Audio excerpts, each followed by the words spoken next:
नमस्कार दोस्तों। तो मैं आज आपको बताने जा रही हूँ जो तिल चौथ और जो संकट चतुर्थी है तो उसका व्रत और कथा कैसे करते हैं। तो पहले वीडियो में मैंने आपको बता दिया था कि इसका व्रत और सही समय कब है और किस दिन आपको व्रत करना है।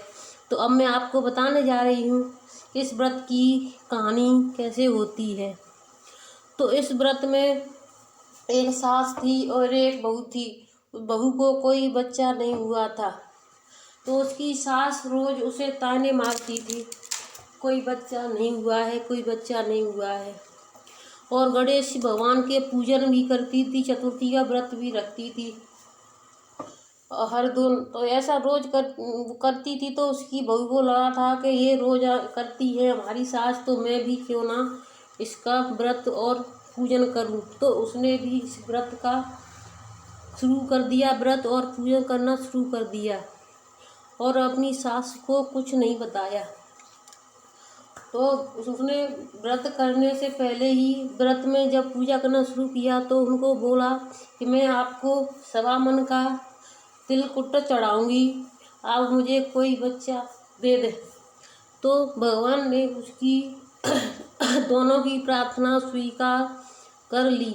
तो उनके यहाँ एक पुत्र प्राप्त हुआ।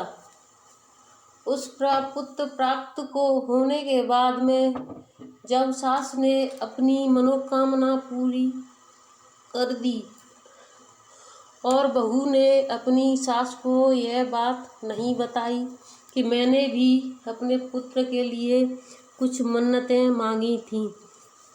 तो सास ने जब मन्नत पूरी कर दी तो बहू की बारी आई। तो बहू ने नहीं बताया था कि मैंने इतना ये सब कुछ किया है कि सवा मन का किया है। तो एक दिन की बात, एक दिन बच्चा जब पालने में सो रहा था तो बच्चा बहुत देर तक नहीं रोया। इससे उसकी माँ को और दादी को भी बहुत परेशानी होने लगी कि बच्चा अभी तक क्यों नहीं रोया या कुछ क्यों नहीं बोला। तो इस बात को जब उसकी सास ने जाकर के देखा उस बच्चे के पास, तो बच्चे के मुंह में जीभ नहीं थी। यह देखकर सास बहुत ही ज़्यादा घबरा गई और कहने लगी कि हाय, इस बच्चे का ये क्या हुआ, इसकी जीभ कहाँ चली गई। तो उसने इधर उधर देखा तो उसे वहीं पर एक पेड़ पर चिड़िया बैठी हुई दिखाई दी और उस चिड़िया ने उसे सास को देखकर कहने लगी, चुटुर चू मेरी इच्छा पूरी करो, चुटुर चू मेरे व्रत के पालन करो। तो सास ने उसको देखा कि ये कौन बुला, तो उसे वो पेड़ पर बैठी हुई दिखाई दी। उसने उसे देखा कि वह चिड़िया के मुंह में जीभ लगी हुई है बच्चे की। तो उसे वह देखकर घबरा गई और सास से बहू से पूछने लगी, क्यों री बहू, कहीं तुमने कोई पूजा करके कोई मन्नत तो नहीं मांगी है। तो बहू ने बोला कि हाँ, मैंने मन्नत मांगी थी, लेकिन आपके डर की वजह से मैंने आपको नहीं बताया था कि आप डांटेंगी कि इतना बड़ा एक सवा मन का तुमने क्यों मुझसे बिना पूछे मांग लिया। तो सास ने बहू से कहा कि आप जब तूने ये सब कर ही दिया है तो फिर कहने के लिए क्या बचा। तो जब तूने बोल ही दिया तो बता देती, इससे हमारे बच्चे को आज ये परेशानी नहीं होती। तो बहू ने और सास ने मिलकर फिर उस सवा मन का तिलकुट्टा चढ़ाया गणेश भगवान को और चतुर्थी मैया को। तो उस चिड़िया उस बच्चे के मुंह में जीव दे के चली गई और वह कहने लगी,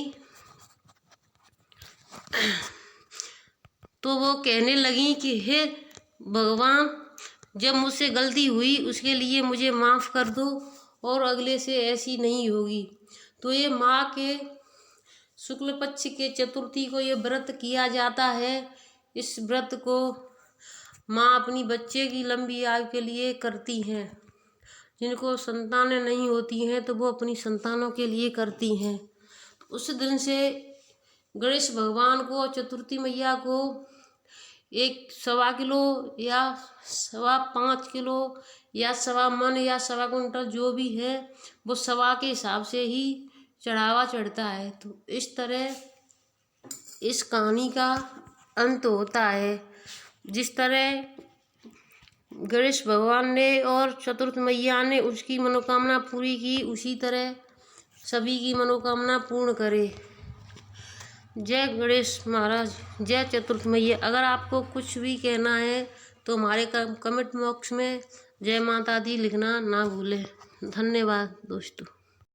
इस दिन हमें इस बात का भी खास ध्यान रखना है कि जिन लोगों का व्रत है वो तो खाना खाएंगे नहीं, लेकिन जिन लोगों का व्रत नहीं है वो लोग उस दिन घर में लहसुन प्याज का खाना ना बनाएं। और जो भी खाते हैं जैसे अंडे, तो ये जो इन चीज़ों से दूर रहें और किसी पशु पक्षी या किसी जानवर को ना सताएं। अगर कोई दरवाजे पर गाय या कुत्ते आते हैं तो उनको खाना खिलाएं, जिससे गणेश भगवान और चतुर्थी मैया प्रसन्न होती हैं।